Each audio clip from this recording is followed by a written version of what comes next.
नमस्कार, मैं हूं प्रभु चावला और सीधी बात में आज बारी है आतंकवाद के यमराज नरेंद्र भाई मोदी की। अब यमराज हैं ये इंसान है। मीडिया वाले पता नहीं किसको क्या बना देते हैं भैया। नहीं यार, मैं एक सीधा साधा गुजराती भाई, दाल भात खाने वाला, जनता की सेवा करने वाला एक सामान्य इंसान हूं। ठीक है, आपके ऊपर सबसे ज्यादा आक्रमण हो रखा ना, आपको चैलेंज किया उन्होंने। आपने कहा था मेरे प्रदेश में कुछ करके दिखा दे, तो उन्होंने करके दिखा दिया। ये शब्द सही नहीं है आपके, और कोई ऐसे मेरे शब्द निकाल दे तो मैं स्वीकार करूंगा। आपने क्या कहा? कुछ तो चैलेंज किया था आपने। मैं हमेशा कहता हूं कि आतंकवाद को ईंट का जवाब पत्थर से मिलना चाहिए। इस देश में आतंकवाद की पगचंपी बंद होनी चाहिए। आतंकवाद के प्रति जीरो टॉलरेंस होना चाहिए। और मैं मानता हूं पूरे देश में ये मूड बनाए बिना हम आतंकवाद का सफाया नहीं कर पाएंगे। नहीं, मैं एक बात समझे, जिस तरह की आपकी कठोर छवि है कि आप कोई कंप्रोमाइज नहीं करते, जब आपके प्रदेश में आतंकवादियों ने एक बार 60 लोग मार दिए, आपके स्वाभिमान के ऊपर चोट तो लगी होगी। ये सवाल मेरे स्वाभिमान का नहीं है। आतंकवाद ये मानवता विरुद्ध लड़ाई है। पूरे विश्व की मानवतावादी शक्तियों ने इकट्ठा होना चाहिए और जो जहां से लड़ाई लड़ सकता है मानवता के लिए लड़नी चाहिए। अगर गुजरात के नसीब में वो लड़ाई आएगी तो गुजरात वो लड़ाई लड़ता है, और गुजरात ने इस लड़ाई को लड़ करके दिखा भी दिया है। पहली बार गत 5 वर्ष में एक के बाद एक हिंदुस्तान के सभी महत्वपूर्ण राज्यों में आतंकवादी घटनाएं घटी। गुजरात अकेला राज्य है जिसने सारा खाका खोल दिया, सारे पन्ने उगाड़ के रख दिए और देश के सामने आतंकवादियों का सही चेहरा प्रस्तुत कर दिया। एक बार ये भी लगता है जो लोग पकड़े जाते हैं अंत में वो छूट जाते हैं, कोई उनके खिलाफ चार्जशीट नहीं फाइल हो पाती। कानूनी व्यवस्था होनी चाहिए। गुजरात सरकार ने कानून की व्यवस्था की है। भारत सरकार के पास गुजरात ने ऑर्गेनाइज क्राइम के लिए एक विधेयक पास करके 2 बार गुजरात असेंबली ने विधेयक पारित किया, दिल्ली सरकार को भेजा, अभी तक उसका जवाब नहीं। भारत सरकार न उसको मंजूर करती है न उसको रिजेक्ट करती है। वो फाइल दबा करके बैठ गए हैं। और देश का दुर्भाग्य देखिए कि ऐसा ही कानून महाराष्ट्र में है। गुजरात से 50 किलोमीटर की दूरी पर अगर महाराष्ट्र में कोई बम धमाका करेगा तो उसके लिए पुलिस के पास बढ़िया कानून है, प्रयोग तो नहीं कर रहे हो। लेकिन गुजरात के अंदर होगा तो गुजरात के पास कानून नहीं है। कोई देश ऐसा नहीं हो सकता कि एक राज्य के पास कानून हो लेकिन दूसरे राज्य को कानून न करने दिया जाए। ये वोट बैंक की राजनीति सबसे बड़ी समस्या है। नहीं, आप वोट बैंक की राजनीति क्या नाम से उसके ऊपर बाद में आऊंगा, पर ये सवाल है कि कानून की बात आप बार बार कर रहे हैं। अभी आपने थोड़ी देर पहले कहा कि गुजरात राज्य की सरकार ने, पुलिस ने दिखा दिया कि जो कुछ 5 राज्यों में हुआ उसके पीछे जो लोग थे उनको आपने भंडाफोड़ किया उनका। उसने किसी कानून की जरूरत तो पड़ी नहीं आपको। आखिरकार कानून की जरूरत क्यों पड़ती है? बार बार इस कानून की बात कर रहे हैं। पहली बात है कानून चाहिए सजा दिलाने के लिए, कानून चाहिए स्पेशल कोर्ट को बनाने के लिए, कानून चाहिए अधिक इन्वेस्टिगेशन के लिए, इंट्रोगेशन के लिए। आप कभी भी 19वीं शताब्दी के कानून लेकर के 21वीं शताब्दी के हाईटेक टेररिस्टों को साथ लड़ाई नहीं लड़ सकते हैं। और इसलिए पुलिस के हाथ में एक जमाना था पुलिस के पास ऑर्डिनरी 303 राइफल थी। आज आपने पुलिस को AK-47 राइफल तो दे दी, लेकिन आप पुलिस के हाथ में कलम में ताकत नहीं देते हैं। एक सेंटेंस में बताइए कि ऐसी कौन सी कमी है जो आज के जो कानून है उसके अंतर्गत आप आतंकवाद का सामना नहीं कर सकते? आप मुझे बताइए कि आतंकवादी बम छोड़ के गया, आप उसको कहेंगे कि भाई आई विटनेस चाहिए। आई विटनेस कहां से लाओगे? आप इंट्रोगेशन करते हो, उसमें जो बताता है उसको सबूत मानना चाहिए। आप टेलीफोन टैप करते हो, टेलीफोन टॉक को सबूत एविडेंस मानना चाहिए। ये कानूनों में व्यवस्था दुनिया ने आपको मतलब कन्फेशन को दुनिया ने इस बात को स्वीकार किया है।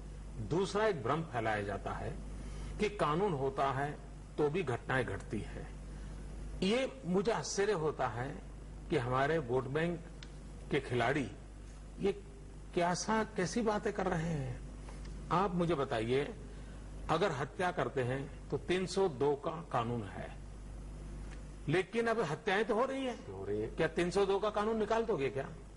ट्रेन के अंदर बिना टिकट जाना गुनाह है, फिर भी जाते हैं लोग। फिर भी लोग जाते हैं। तो क्या लालू प्रसाद ट्रेन में बिना टिकट जाना गुनाह है, ये कानून निकाल देंगे क्या?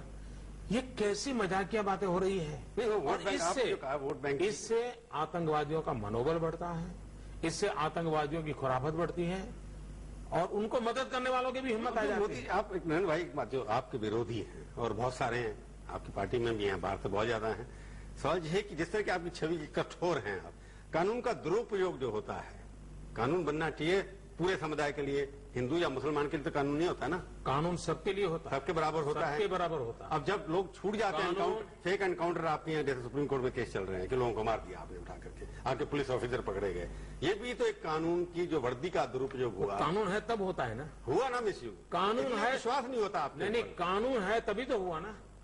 अगर मान लीजिए किसी को पुलिस को भी इंक्वायरी हुई तो कानून था तब हुई ना। नहीं, भाई, अगर कानून न होता तो क्या होता? पुलिस के पास अगर ये आप पावर मुझे होती- बताइए, आप निर्दोष लोगों को मरने देने को तैयार हो, लेकिन दो निर्दोष लोगों की जांच होने देने के लिए तैयार नहीं हो। निर्दोष लोगों को मौत के घाट उतार दिया जाता है, आप निर्दोष लोगों की चिंता नहीं है। और इस देश का दुर्भाग्य है कि वो लोग कानून का विरोध करते हैं जिनको आतंकवादियों की चिंता है, जिन लोगों को आतंक की चिंता है, टेरर की चिंता है, टेररिज्म की चिंता है, वो कठोर से कठोर कानून के पक्षकार होते हैं। नहीं भाई, ये आपने बात ठीक की। अगर आतंकवादी के लिए एक लॉ है, उसको प्रिवेंट करना है, उसको सजा देनी है, जो दंगे करते हैं, जो मारते हैं लोग, उनको भी सजा उसी कानून के अंदर कोई ना कोई होनी चाहिए। इस तरह की- होनी चाहिए ना, कानून सबके लिए होना चाहिए, ये कानून किसी ने हाथ में नहीं लेना चाहिए। तो आपको एक बात जो जिस तरह आप कहना चाहिए कि कानून सबके लिए बराबर है, ये इस तरह की जो भावनाएं हैं, दुर्भावनाएं हैं, उसको दूर करने के लिए भी कोई उपाय आप लोगों को सोचने चाहिए ना।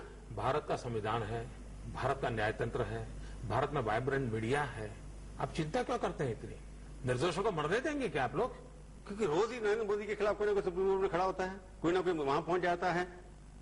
मैं 3 बार मुख्यमंत्री बना हूं। दिल्ली में वो सरकार है जो मेरा एक भी गुना 100 मील दूरी पर भी हाथ लगेगा तो मुझे फांसी लटकाने के लिए मौका ढूंढ रही है। 4 साल से 4.5 साल से दिल्ली में सरकार बैठी है, अब तक मुझ पर कोई इल्जाम नहीं लग पाया है, मुझ पर कोई एफआईआर लॉन्च नहीं हुई है। बयानबाजी करते हैं वो पॉलिटिकल है, वो आप भी जानते हैं। ठीक है, पॉलिटिकल वो है। आपकी रोजी रोटी के लिए मीडिया को भी मजा आता है, उनको भी मजा आता है। ठीक है, हम तो टारगेट हैं आतंकवादियों के बाद, आप लोगों के टारगेट हम ही हैं मीडिया वाले कि या तो उनको मारो या इनको मारो।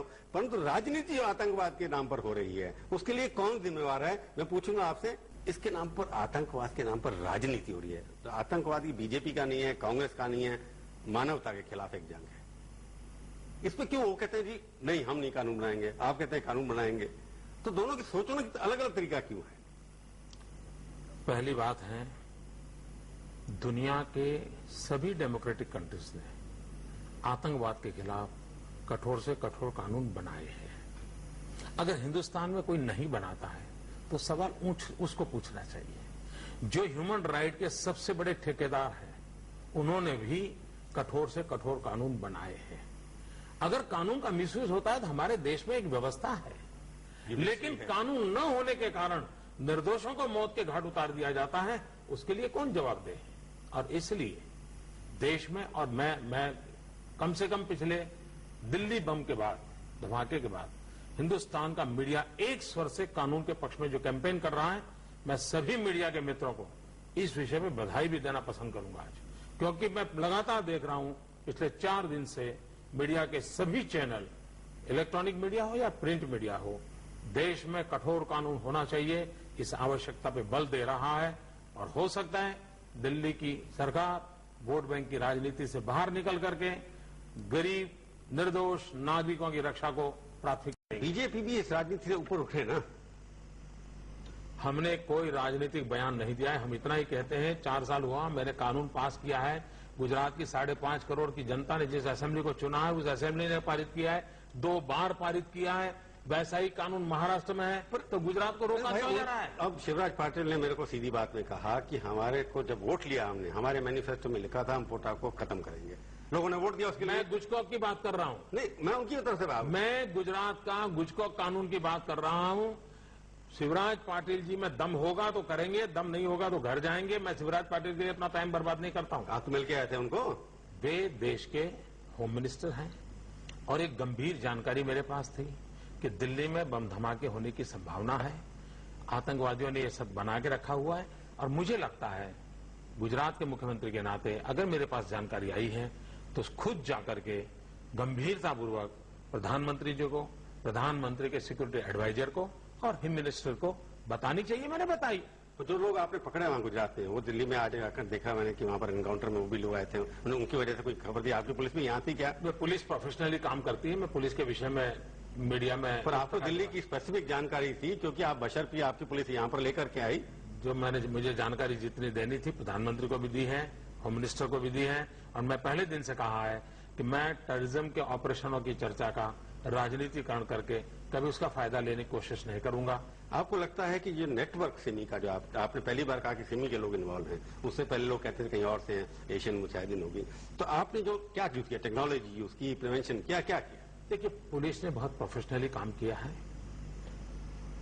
ह्यूमन इंटेलिजेंस का उपयोग हुआ है, टेक्नोलॉजी का उपयोग हुआ है, सारी इंफॉर्मेशन को सीरियस माना गया है और एक के बाद एक टीम बना करके पुलिस के लोगों ने काम किया है और मैं मानता हूं कि पुलिस को प्रोफेशनली काम करने देना चाहिए। एक बात जो और कही है, होम मिनिस्टर ने भी कही है, उनकी तरफ से आ रहा है बार बार कि एक सेंट्रल इंटेलिजेंस एजेंसी होनी चाहिए। आपको लगता है अभी कोऑर्डिनेशन है जो आप कर रहे थे, यूपी गवर्नमेंट में जो हो रहा था, राजस्थान में हो रहा था, मध्य प्रदेश में हो रहा था, आप लोग एक्सचेंज करते थे इन्फॉर्मेशन के लिए? मेरी पुलिस के मुखिया ने जो इन्फॉर्मेशन दी है कि हम पूरे हिंदुस्तान की पुलिस का गौरव मानते हैं, उसके बाद उसकी बारीकियों में कुछ भी कहना मेरी दृष्टि से उचित नहीं होगा। मैंने सवाल जो मोदी जी, जो एक जरूरत पड़ रही है कि सेंट्रल इंटेलिजेंस एजेंसी होनी चाहिए टेररिज्म के लिए, एक बात उठ करके अभी कैबिनेट में भी आई। मैंने भारत के प्रधानमंत्री को लगातार इस विषय पे कहा है कि हमारे देश में एक फैशन हो गई कि यूपीए वाले राज्य में कहीं घटना घटती है तो दिल्ली कहती है कि हम तुरंत पकड़ लेंगे और एनडीए राज्य में घटना घटती है तो तुरंत कहा जाता है इंटेलिजेंस फेलियर है, हमने जानकारी दी थी। और मैंने कहा था भाई ये वेदर रिपोर्ट जैसी अपनी जानकारियां होती है, ये भी मैंने उनको कहा था। और तब मैंने कहा था, प्रधानमंत्री जी को आग्रह से कहा था, जैसे सरदार पटेल ने आईएएस आईपीएस कैडर का एक भारत का एक नया रूप दिया था, अच्छा होगा कि central government Indian intelligence service ऐसे एक स्पेशल कैडर तैयार करे, ग्रासरूट लेवल तक। क्योंकि आज अगर पुलिस को इंटेलिजेंस डिपार्टमेंट में भेजते हैं उसको पनिशमेंट पोस्टिंग लगता है, साइड ट्रैक लगता है, उसके बजाय क्यों ना हम उसके all India intelligence service IAS IPS की तरह और एक प्रोफेशनली करें। गुजरात में हम कुछ इनिशिएटिव ले रहे हैं, जैसे हम आज हाईटेक टेररिज्म है, क्राइम हाईटेक होता जा रहा है, उसमें टेक्नोलॉजी का बहुत उपयोग है। Gujarat is the first state in the world जो हम फॉरेंसिक साइंस यूनिवर्सिटी बना रहे हैं। इसी वर्ष हम इस काम का प्रारंभ कर देंगे जो क्राइम डिटेक्शन में बहुत बड़ा रोल प्ले करेगी। दूसरा हम काम करने जा रहे हैं रक्षा शक्ति यूनिवर्सिटी। रक्षा शक्ति यूनिवर्सिटी में हमारा कंसेप्ट ये है कि 12वीं कक्षा के बाद जिनको भी सिक्योरिटी फील्ड में जाना है, चाहे आर्मी जाना है, एयरफोर्स जाना है, पुलिस में जाना है, बीएसएफ जाना है या प्राइवेट सिक्योरिटी एजेंसी चलानी है या डिटेक्टिव एजेंसी चलानी है, तो 12th के बाद वो इस यूनिवर्सिटी में दाखिल होगा। 5 साल का उसका रिगरस ट्रेनिंग होगा। पर आपको अमेरिका वाले, वेस्ट वाले वीजा नहीं देते, ज्यादातर खिलाफ रहते हैं। मैंने 2005 में सवाल, आपको अमेरिका ने वीजा फिर नहीं दिया, बहुत बुला रहे हैं आपको लोग, और पर आपकी पार्टी तो अमेरिका के रंग में रंग लिप्त है, प्रोड्यूस करती रहती है, तो क्या? पहली बात यह है, एक फैक्चुअल इंफॉर्मेशन, अमेरिका को पूछिए क्या मोदी ने वीजा मांगा है? आपने अमेरिका से वीजा अभी तक नहीं मांगा? मैंने नहीं मांगा। अच्छा, आप नहीं मांगेंगे भी नहीं? मैंने साफ कहा है कि मैं ऐसा हिंदुस्तान देखना चाहता हूं कि अमेरिका के लोग हिंदुस्तान के वीजा के लिए लाइन लगाकर खड़े हो जाए। उन लोगों ने तो मांगा था, उनकी स्टेटमेंट है। मैं ऐसा हिंदुस्तान देखना चाहता हूं कि खुद अमेरिका पूरा कतार लगा के खड़ा हो जाए हिंदुस्तान में वीजा लेने के लिए। ये सपना होना चाहिए हमारा। पर एक बात बताइए, एक गिड़गिड़ाने वाला देश कैसा हो सकता है?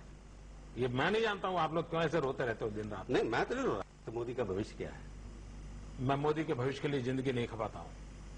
मोदी 5 करोड़ से बाहर निकलेंगे कि नहीं आप? मैं गुजरात की सेवा में लगा हूं, पूरी ताकत से सेवा कर रहा हूं और जितनी अच्छी सेवा हो सके करना चाहता हूं। आपकी अभी सेवा क्या बाकी है? मैं पूछूंगा एक ब्रेक के बाद, और आपसे पूछूंगा 5 तीखे सवाल भी, और उसका तीखा जवाब अपनी नेचर के हिसाब से मेरे को दे देना। आज हम बातचीत कर रहे हैं गुजरात के मुख्यमंत्री नरेंद्र भाई मोदी से, और मैं उनसे पूछूंगा 5 तीखे सवाल भी। आपको सबसे अच्छा रंग आपकी जिंदगी की क्या प्यारा है, ये वाला या तिरंगा? मैं सफेद रंग को पसंद करता हूं हमेशा।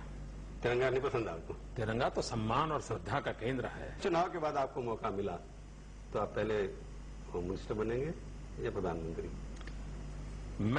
हम पूरी शक्ति से एनडीए की सरकार बने, आडवाणी जी जैसे अनुभवी नेता देश के प्रधानमंत्री बने, यही एक एजेंडा है, उसी के लिए हम खपे हुए हैं। नहीं, उसके बाद की बात कर रहा हूं मैं। आडवाणी जी तो बनेंगे, उसके अगर आप चाहेंगे आडवाणी जी प्रधानमंत्री बने, इसके लिए मेरी पूरी पार्टी लगी है। हिंदुस्तान की जनता भी जो हालत है उसको देख रही है कि बहुत जल्द आडवाणी जी प्रधानमंत्री। आडवाणी जैसे आपको साथ ले रहे हैं, पार्टी ने आपको एक्सेप्ट किया है, सब कह रहे हैं कि आप उनके उत्तराधिकारी हैं। हम लाखों कार्यकर्ता मिलकर के आडवाणी जी को प्रधानमंत्री बनाने के लिए भरपूर प्रयास। आप उनके उत्तराधिकारी हैं कि नहीं है? मैं नहीं मानता हूं राजनीति में ऐसी कोई व्यवस्था होती है। मैं आडवाणी जी प्रधानमंत्री बने उसकी पूरी शक्ति से काम में लगा हूं। आपका पॉलिटिकल दुश्मन सबसे कांग्रेस पार्टी या कम्युनिस्ट? मैं लोकतंत्र में दुश्मन शब्दों को स्वीकार नहीं करता हूं, प्रतिपक्ष को स्वीकार करता हूं, और प्रतिपक्ष विचारधारा से होते हैं। हिंदुस्तान में ढेर सारी पॉलिटिकल पार्टियां हैं, अगर आप हर एक के अपने अपने हैं। अगर राजनीति में ना होते कहाँ होते? मैं राजनीति में ना होता तो हो सकता है लिखना पढ़ना पसंद करता हूँ। किताबें आप लिखते हैं? आप फिल्म लिखता हूँ किताबें। किताब तो लिखी है आपने? हाँ, लिखता हूँ। फिल्म में भी एक्टिंग का शौक है कि नहीं? नहीं, ये कहाँ ले जा रहे हैं? काम बचा है कि नहीं बचा है? आतंकवादियों के लिए आपका क्या मैसेज है? पहली बात है, वो लोग मूर्ख हैं जो आतंकवादियों को संदेश देते हैं। आतंकवादियों को संदेश नहीं होते हैं, कार्रवाई। आतंकवादियों को एक्शन चाहिए, आतंकवादियों की भाषा में होना चाहिए। आप हमारे स्टूडियो में आए, बहुत बहुत धन्यवाद। आपकी भाषा को सुनते रहेंगे आप।